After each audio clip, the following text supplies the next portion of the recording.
There was once a single rule that everyone in the military establishment believed was absolutely unbreakable. You do not fly fragile, unarmored machines into a chaotic battlefield ruled by heavy artillery, rapid-fire machine guns, and massive tanks. For many decades, global armies accepted this as an objective truth without any question, which meant that soldiers were moved exclusively by trucks, and the wounded were carried slowly on handheld stretchers. If you were hit by enemy fire far from a paved road, your ultimate survival depended not on modern medicine, but on the simple math of distance, how fast your comrades could drag you across the dirt, and how long your blood could physically stay inside your body. While aircraft certainly had their place in the theater of war, no one believed they belonged low to the ground, moving slow, or hovering in place where they were most vulnerable. Generals firmly believed that the modern battlefield belonged entirely to steel, heavy armor, and tracks, utilizing guns thick enough to shrug off anything short of a direct hit from a high-explosive shell. Consequently, helicopters, those awkward spinning contraptions featuring exposed frames and thin fabric skins, were viewed as nothing more than toys rather than legitimate weapons of war.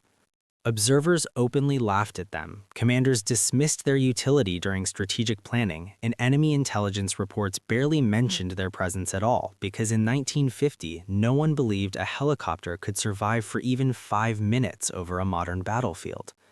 However, when the Korean War erupted, something strange and inexplicable began happening along the rugged mountains and muddy rice paddies of the peninsula within just a few months.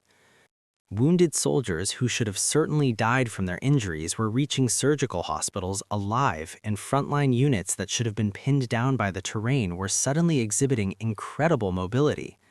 North Korean tank crews, who were hardened veterans trained in Soviet armored doctrine, began reporting sightings that made no logical sense to their superiors, claiming that men were seemingly falling from the sky.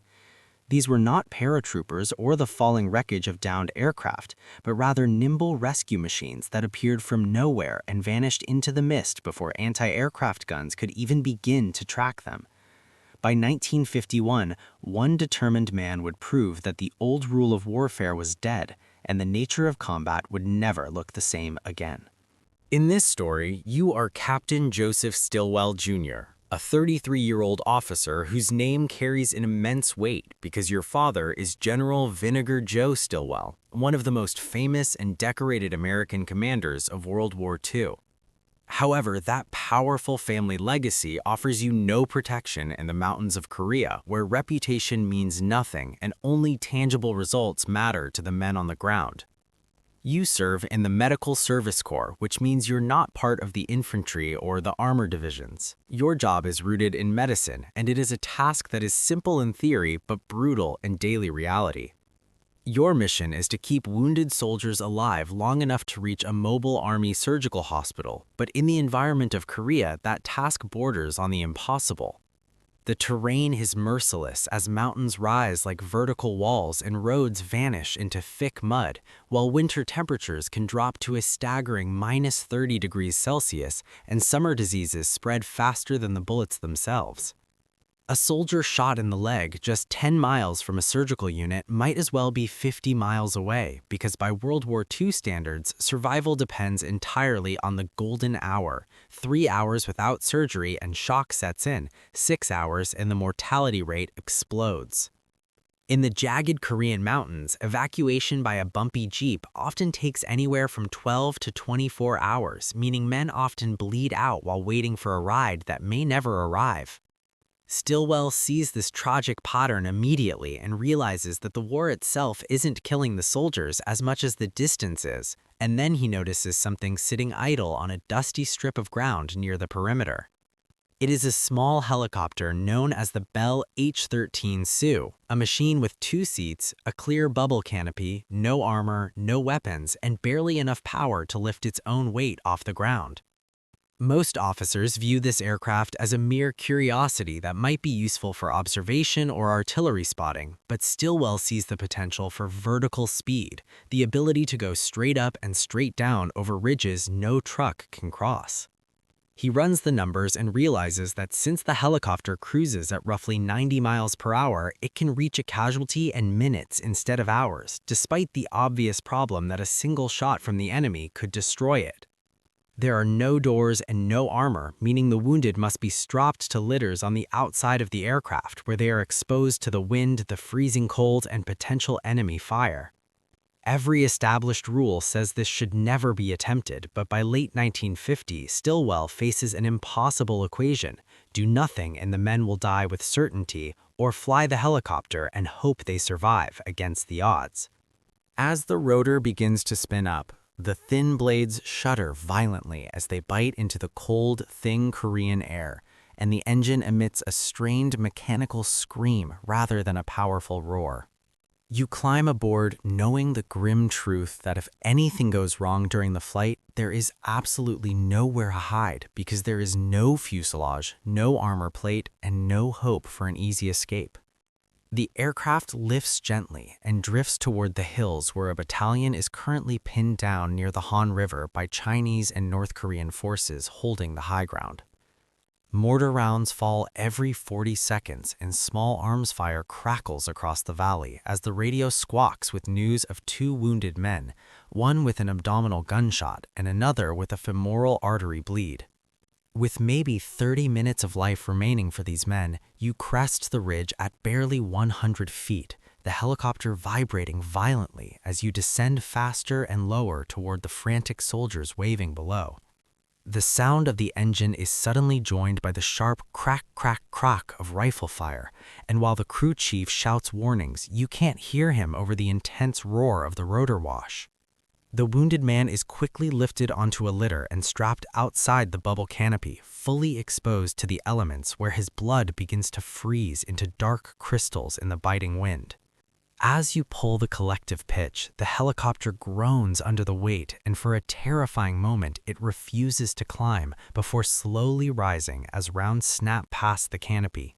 You bank hard to the left, perhaps too hard, causing the aircraft to shudder at an altitude of only 80 feet as you clear the ridge by less than 10 feet and watch the battlefield disappear behind you. The total time on the ground was only 90 seconds, and the flight time to the hospital was just 8 minutes, a combination that allows the soldier to survive his life-threatening wounds.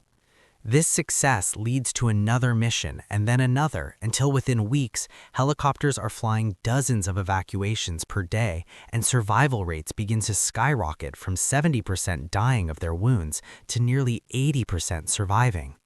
North Korean forces begin to notice that American units do not weaken after intense battles.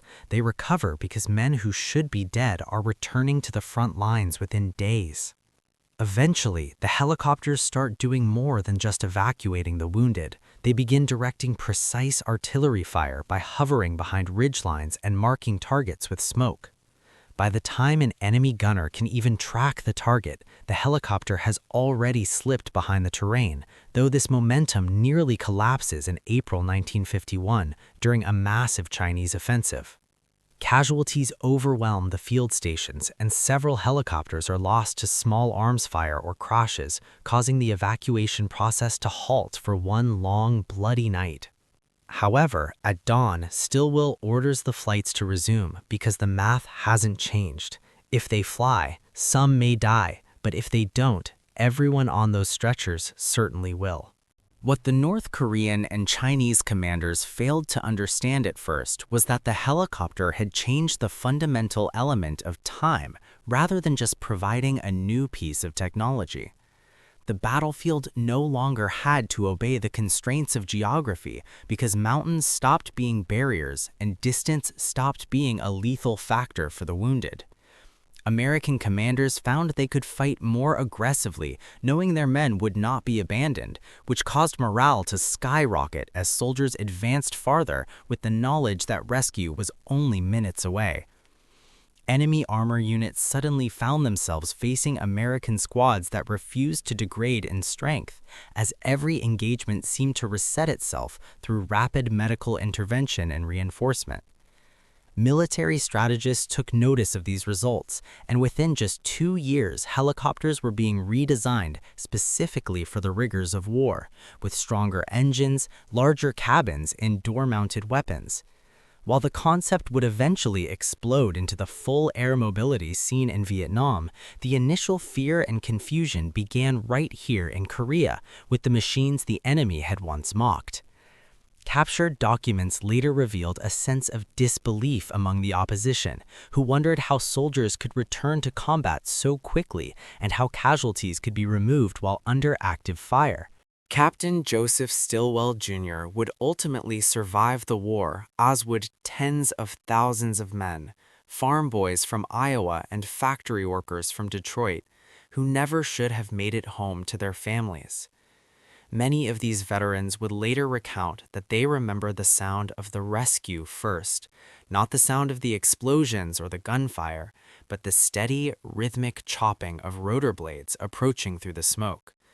It was a sound that fundamentally meant life, and today every medical helicopter flight in the civilian or military world traces its direct lineage back to those exposed bubble canopies in the mountains of Korea. We owe a debt to the pilots who flew unarmed and the medics who strapped wounded men to the outside of their aircraft in the freezing wind during a moment when someone dared to ignore the established rules of engagement. History does not only change when armies grow stronger or weapons become more destructive. It changes when a single person asks the forbidden question of whether a long-standing rule is actually wrong. By remembering the story of Captain Stillwell and the thousands of air-evacuated soldiers, we ensure that their courage and their innovation do not disappear into the silence of the past.